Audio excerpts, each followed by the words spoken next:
In this video, I'm going to experiment with the new weapons and NPCs in version 15.17.4 of Gorebox. So first up, we've got two new sniper rifles added into the game. I mistakenly referred to the Vintorez as an assault rifle in the previous video. Now what I've done is spawn numerous Goredolls in a straight line. Then I'm going to use each and every sniper rifle to see how many Goredolls I can kill with just one single bullet.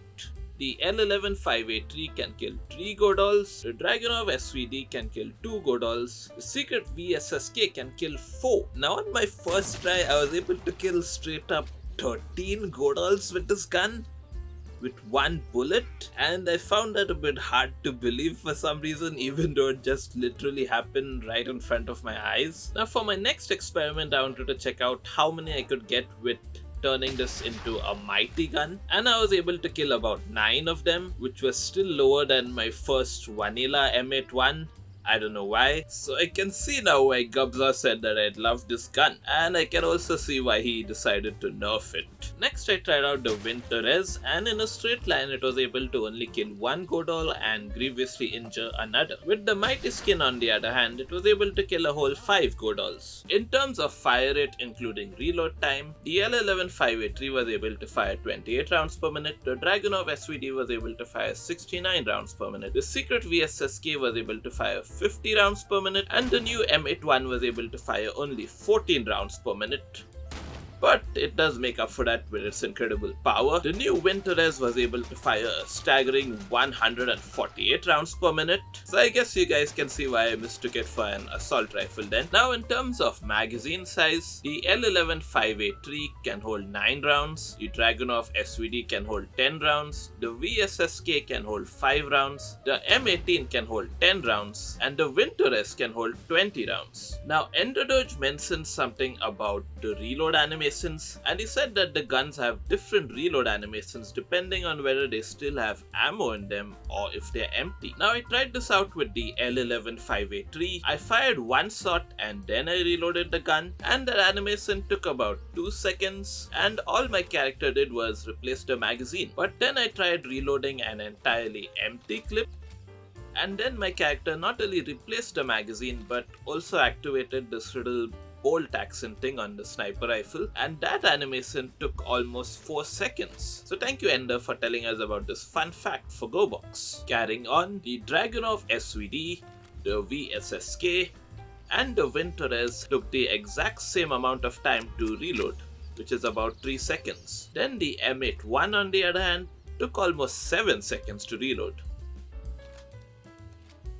So which is the best sniper rifle now in my opinion? I would say it's the Barrett M81. Despite taking a while to reload and having a really slow fire rate, it's extremely powerful, which makes it very fun to use. Now as you guys know, we've already had the Breacher and the Special Forces as of earlier, but now we've also got their desert counterparts. So I want to do some experiments with both of these groups to see which ones are tougher. So we're starting with both of the Breachers first. And in terms of weapons, the regular Breacher has got the Mossberg 500 equipped, I believe. I can just grab it off his back.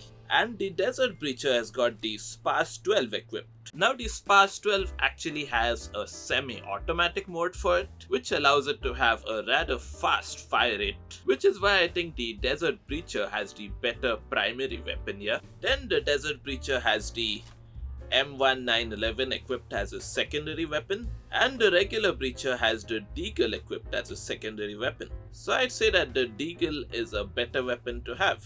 Next I'm going to use the AA12 to see how many bullets they take to die with it. Let's start with the Desert Breacher. So I'd say it took around 9 bullets to kill this guy. Get out of here. Now let's do the same for the regular Breacher. And that's about the same, I would say. Now I can't make them fight against each other because they are both neutral NPCs, so I'm gonna make them fight against me and see who can kill me quicker. So we're starting with the Desert Breacher. Ka-chow! Ka-chow! Ka-chow! So the Desert Breacher took about 3 seconds to kill me. Now we're doing the regular Breacher. Ka-chow! Ka-pow! Ka-pow! and the regular breacher took about 4, and I'm going to assume that that's because of the fire rates of both of the shotguns. So yeah, I'd argue that the desert breacher is just slightly more powerful than the regular breacher. Now we're going to compare the desert forces to the special forces. So the desert forces has an M16 equipped, and the special forces has an AR-15 equipped. And in my opinion, the M16 is a better weapon to have equipped because unlike the AR-15, the M16 also has a fully automatic mode, making it much more dangerous. The desert forces once again has an M1911 equipped, and the special forces has a Beretta FS92 equipped this time. Now in my opinion, the Beretta is a better sidearm to have because of its higher magazine capacity. Now I've got an AA-12 equipped again to see how many bullets it takes to kill these guys. Let's start with the special forces. And yeah, it's the same thing, it took 9 bullets to kill each of them again. Now let's try the same thing on the Chaos Commander. That's 1 bullet, 2, 3, 24, 25, 26. It took a whole 26 bullets to kill this guy. And now I am in an earlier version of the game which still has the fallen soldier in it. Poor guy, he got replaced first by the tumble trooper of all the NPCs. And now he's getting replaced by the Chaos Commander. Bro can't catch a break. Oh, and unlike the Chaos Commander who equips an M249 and a PKM, the fallen soldier equips an M249 and a Glock 18. So it's clear that the Chaos Commander has the better weapons equipped. So let's see how many bullets of the AA-12 it takes to kill this guy. That's 1, 2, 3, 27, 28, 29. Okay, so it actually took 3 more bullets to kill this guy, and his torso actually is separated from his body, unlike with the Chaos Commander. So based on my experimentation, I'd say that the fallen soldier is at least slightly tougher than the Chaos Commander.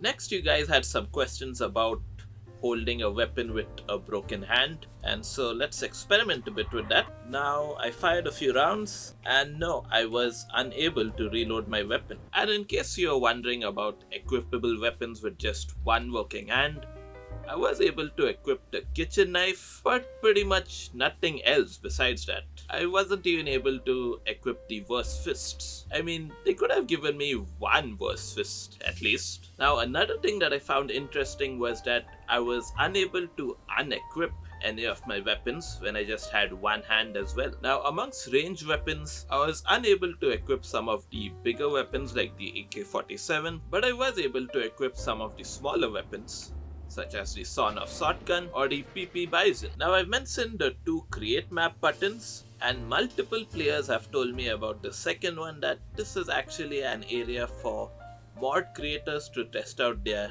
new mods. So yeah, I was wrong about this place being a new map, I guess. And I'm guessing that this right here should say create mod instead of create map. Now one of my subscribers noticed a little change, and it's that the Goredoll sleeves have tiny little cuffs now. They can be a little bit hard to notice, but yeah, there they are. See, even this guy has them. And also something about the Barrett M81 is that it's actually an old gun from the first version of Gorebox ever made. Click here to watch my main video on version 15.17.4 of Gorebox. So I've been Jazif, you've been my audience, thank you for watching, and goodbye.